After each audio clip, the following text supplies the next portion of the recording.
Bagaimana kalau tiba-tiba Biden mundur dari posisinya sebagai Presiden Amerika yang ke-46 karena alasan kesehatan, walau aslinya sesungguhnya adalah disuruh mundur? Apa yang akan terjadi pada dunia? Kamala Harris jadi presiden. Siapa wakilnya Kamala? Hillary Clinton atau Nancy Pelosi? Keduanya adalah Iron Lady, wanita besi. Hillary hobinya perang dan cita-citanya memang pivot to Asia Indo-Pasifik tentunya, bukan Asia Barat dan Timur Tengah. Setelah itu, Kamala Harris dilengserkan. Ini hanya skenario. Sebenarnya yang ditarget dari awal adalah Kamala Harris, wakil presiden Amerika saat ini yang dianggap titik lemah bernegara Amerika. Kalau terjadi perang dengan Tiongkok, sungguh Kamala titik lemah Amerika. Jika Kamala jadi presiden, lebih mudah mengimpeachnya karena mengimpeach presiden itu ada. Mengimpeach wakil presiden masih dicari jurusnya di Amerika saat ini. Kemudian tak lama setelah Kamala jadi presiden, Kamala digeser melalui impeachment. Itu skenario melalui mundurnya Biden. Atau sejak awal Kamala yang diganti, presiden tetap Biden. Namun dengan alasan kesehatannya Presiden Biden, si nomor 2 wakil presidennya yang jadi chief in command adalah alternatif terakhir. Belum pernah terjadi dalam sejarah yang digulingkan adalah orang nomor 2, second in command di Gedung Putih, di-impeach. Kamala saat ini diserang bukan oleh Partai Republik tetapi di dalam Partai Demokratnya sendiri. Dia diserang. Jadi sesungguhnya bukan Biden yang ditarget, bukan Biden yang akan mundur, namun bagaimana menjungkalkan Kamala Harris oleh Partai Demokrat sendiri. Itulah kejamnya politik. Dia dipakai untuk menarik suara minoritas kemarin untuk pemenangan presiden. Setelah tercapai, ya minoritas tetap menjadi warga negara kelas 3 atau kelas 2 di Amerika itu. Kemudian bernegara di Amerika kembali ke tujuan awal, maunya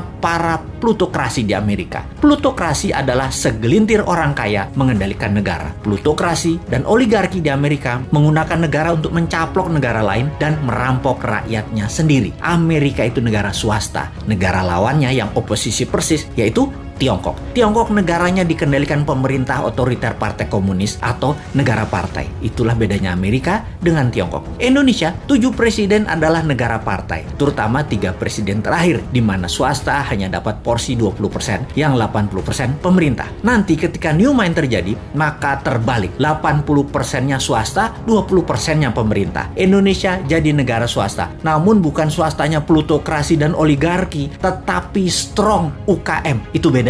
Indonesia akan jadi negara pertama di dunia yang kekuatannya pada UKM, bukan di oligarki, bukan di plutokrasi. Mengapa bisa? Karena peluang usaha disamakan. Pemerintah hanya jadi regulator atau wasit pengadil yang adil untuk siapapun bisa bertanding di tanah air tercinta. Namun kalau di luar negeri, negara hadir 100% membela setiap warganya, baik itu oligarki, plutokrasi atau UKM ke luar negeri Indonesia. 100% negara bantu. Serangan ekonomi ke negara lain, sekali lagi, pasti didukung pemerintah New Mind 100%. UKM, you never walk alone. Di dalam negeri, juga di luar negeri. UKM akan memakai negara untuk mencaplok negara lain. Itu di zaman New Mind. Persis seperti Tiongkok lakukan di Indonesia yang masih juga tidak disadari oleh banyak masyarakat. Apa buktinya tidak disadari? Buktinya survei terakhir mengatakan pemerintah sekarang masih didukung mayoritas. Dan itu bagus. Kenapa didukung mayoritas padahal performanya bisa dikatakan biasa-biasa saja? Karena oposisinya memble. Jadi orang juga lihat siapa di barisan oposisi dan orang di sekitar mereka. Di bayangan masyarakat banyak yang meragukan orang-orang di oposisi kalau menjabat akan lebih baik dari yang sekarang. Enggak, jujur, saya pun berpendapat demikian. Dibandingkan oposisi, jujur mending yang sekarang. Namun dibandingin dengan New Mind, ya mending New Mind. Sekali lagi, kalau surveyornya mensurvei New Mind sebagai contender atau penantang incumbent dan oposisi di barisan Old Mind, rasanya beda. Puaskah Anda dengan kinerja Old Mind? Demikian kira-kira